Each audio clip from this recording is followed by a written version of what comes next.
Story के start में हमें फीमेल लीड मून को दिखाया जाता है जो कि अपना काम कर रही होती है। तभी उसकी नज़र उसके हस्बैंड वही की शर्ट पर जाती है जहाँ पर लिपस्टिक का निशान होता है, जिसे देखकर वो सोचने लगती है दोनों की शादी को 5 साल हो चुके, लेकिन वही ने उसे हमेशा ही चीट किया है।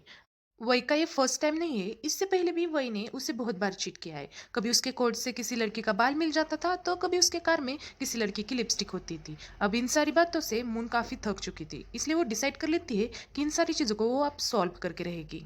देन नेक्स्ट सीन में हमें ऑफिस का सीन दिखाया जाता है जहाँ पे मून सभी को फेस मास्क गिफ्ट कर रही होती है। तभी वहाँ पे याया आ जाती है जो किसी को देखकर गॉड मदर कहने लगती है, जिस पर मून की नज़र उस पर पड़ जाती है तो उस लड़की को देखकर वो पहचान लेती है उसकी फ्रेंड जुराव थी।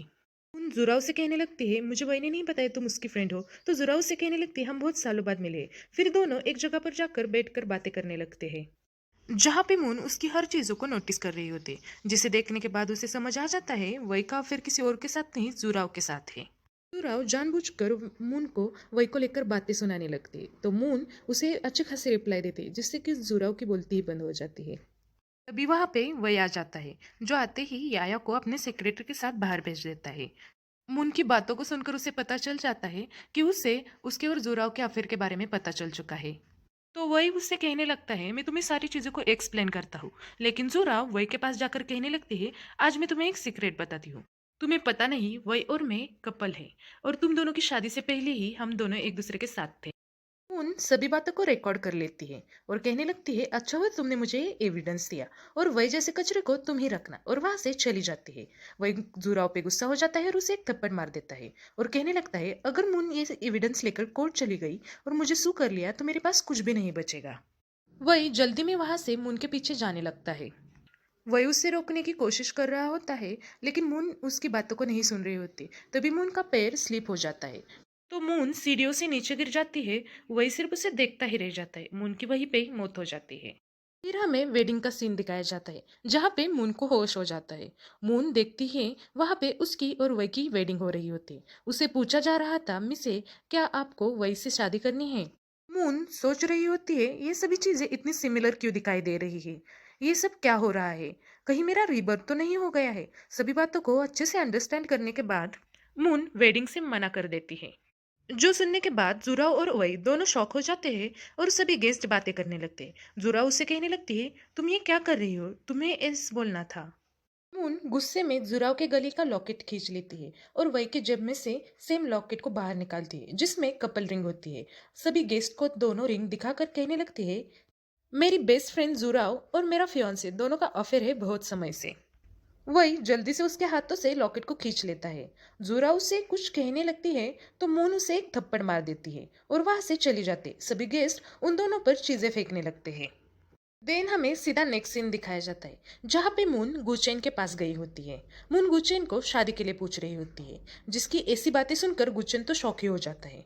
मून सोचने लगती है अब मैं रिबॉर्न हो चुकी हूँ, मैंने जो लास्ट टाइम गलती की थी वो इस बार मैं नहीं दोहराऊंगी। फिर हमें लास्ट लाइफ का सीन दिखाया जाता है जहाँ पे वही ने अपने बिजनेस को ग्रो करने के लिए मून को गुचेन से फॉर्मूला लाने के लिए कहा था। जैसे ही वही के पास फॉर्मूला आ जाता है वही गुचेन को एक फ्रॉड के केस में जेल करवा देता है।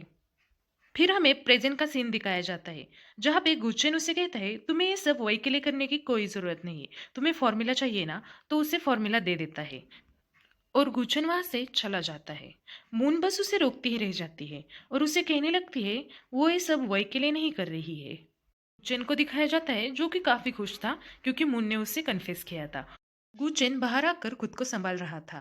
देन हमें नेक्स्ट सीन में दिखाया जाता है मून को जो सोच रही होती है इस फॉर्मूले की हेल्प से वो गुचेन को कैसे हेल्प करे और वही को कैसे पनिश करे। उतने में वहां पे रुजाव आ जाती है जो मून से कहने लगती है वही और उसके बीच में कोई ऐसा रिलेशन नहीं है, वही तो सिर्फ मुझे अपनी सिस्टर मानता है। मैं तुम्हें सभी चीजों को एक्सप्लेन कर देती हूँ। मुन तो ये सोचने में बिजी थी कि वो गुचैन की हेल्प कैसे करे। तभी उसकी नजर जुराव की तरफ जाती है और वो स्माइल करने लगती है। तो जुराव उसे कहने लगती है मुझ पर भरोसा करना, मैंने तुम्हें कभी चीट नहीं किया। तो मुन उसे जानबूझकर कहने लगती है हाँ मैं तुम पे भरोसा करती हूँ। फिर उसे फॉर्मूला की फ्लैश ड्राइव दिखाकर कहने लगती है अब हम इसी फॉर्मूला को अपने प्रोडक्ट में यूज करेंगे। तो जोरा वहां से जाते हुए उस फॉर्मूला की तरफ देखकर इविल सी स्माइल देते हुए वहां से चली जाती है। फिर हमें कुछ टाइम के बाद दिखाया जाता है जुराव को, जो कि मून के ऑफिस में आती है उस फॉर्मूला को चुराने के लिए। उस फॉर्मूला को चुरा कर उसकी जगह पर दूसरा फॉर्मूला रख देती है। फिर उसके पास वही की कॉल आ जाती है, जो कि उससे पूछ रहा था मुन को कुछ पता तो नहीं ना चला। तो जुरा उसे कहती है उसे कुछ भी पता नहीं चला, और कॉल को रख कर वहां से चली जाती है। नेक्स्ट सीन में हमें दिखाया जाता है मीटिंग का सीन, जहाँ पे सभी मेंबर्स आ चुके होते। फिर मून को बुलाया जाता है अपना प्रेजेंटेशन देने को।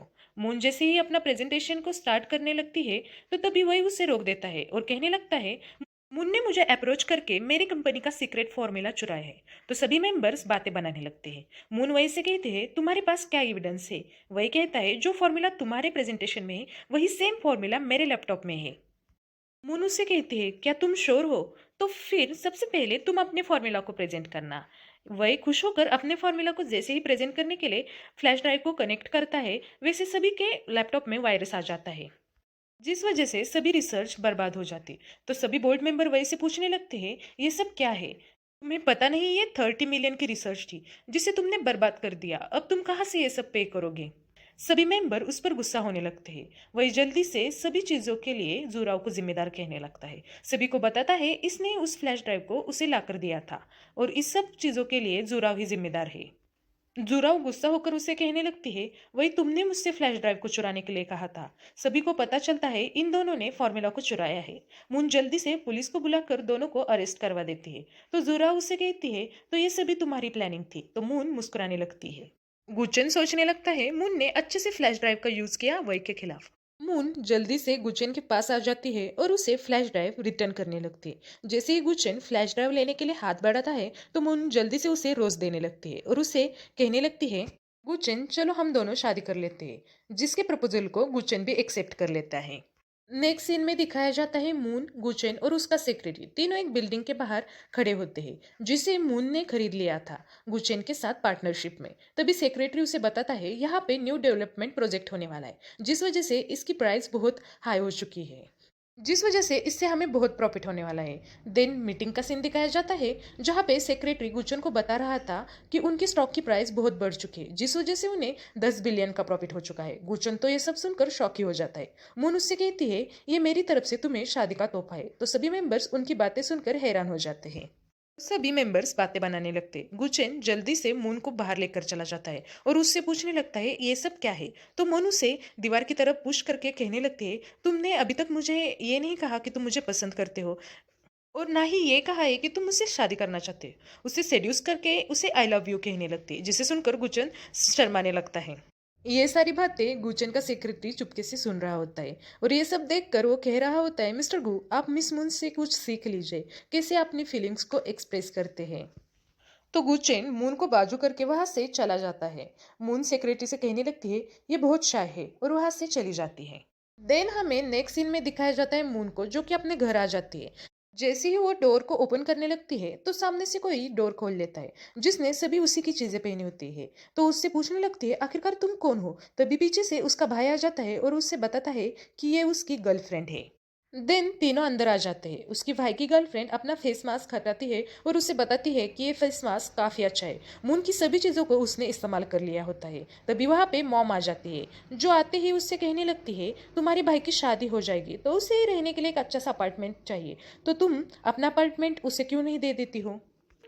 तो मून सोचने लगती है लास्ट लाइफ में इन लोगों ने उसकी लाइफ को हेल बना दिया था, इस टाइम वो ऐसा कुछ भी नहीं होने देगी। और वो गुस्से में खड़ी होकर कहने लगती है ये सब मेरा है, ये मेरा घर है, तुम सब यहाँ से चले जाओ, और तीनों को धक्के मारकर वहां से बाहर निकाल देती है। देन हमें मॉम और ब्रदर को बाहर दिखाया जाता है। दोनों ने जोर जोर से रोककर सभी मोहल्ले को इकट्ठा कर लिया होता है। सभी नेबर बातें करने लगे होते हैं। मॉम कह रही होती है ये कैसी लड़की है, अपने ब्रदर को सपोर्ट भी नहीं कर रही, अपनी माँ को घर से बाहर निकाल दिया। तभी वहां पे गुचेन उसका सेक्रेटरी आ जाते हैं। सेक्रेटरी मॉम के पास जाकर कहने लगता है आप मून के मदर एंड ब्रदर हो ना। तो मून गुचेन से पूछने लगती है ये सब क्या हो रहा है। गुचेन उसे कहता है तुम सिर्फ चुप रहो और देखो। फिर सेक्रेटरी मॉम से कहने लगता है मून के ऊपर 5 मिलियन का कर्जा है, अब तुम उसकी फैमिली हो तो तुम्हें भी ये सब चुकाना पड़ेगा, और उसे एग्रीमेंट साइन करने को देता है। इन सारी बातों को सुनकर ब्रदर की गर्लफ्रेंड उससे कहने लगती है कि हमें शादी को कैंसिल करना चाहिए, और वहां से चली जाती है। तो मॉम जल्दी से सेक्रेटरी को बताने लगती है कि मून उसकी बायोलॉजिकल डॉटर ही नहीं है। जिसे सुनकर मून तो शॉक हो जाती है। मून मॉम से पूछने लगती है उसके रियल पेरेंट्स के बारे में, लेकिन मॉम उसे कुछ नहीं बताती और वहाँ से जल्दी से भागने की कोशिश करने लगती है। गुचेन मॉम को रोक कर उससे एग्रीमेंट देता है और उसे साइन करने के लिए कहता है, जिस पर यह लिखा होता है कि आज के बाद उनका मून से कोई रिलेशन नहीं होगा। मॉम जल्दी से उस एग्रीमेंट को साइन कर देती है और वहाँ से दोनों भाग जाते हैं। मून बहुत सैड हो चुकी होती है और अपने बायोलॉजिकल फैमिली के बारे में सोच रही होती है। तो गुचन जल्दी से उसे कंफर्ट करने लगता है और उसका हाथ पकड़कर उसे शादी के लिए पूछता है। तो मून शॉक हो जाती है। देन हमें नेक्स्ट सीन में एक पर्सन को दिखाया जाता है जो अपने हाथ में एक लॉकेट को देख रहा होता है। तभी वहां पे बैठी लड़की उससे कहने लगती है, ग्रैंडफादर क्या आप अपनी खोई हुई डॉटर को याद कर रहे हो? आपको जल्दी ही मिल जाएगी।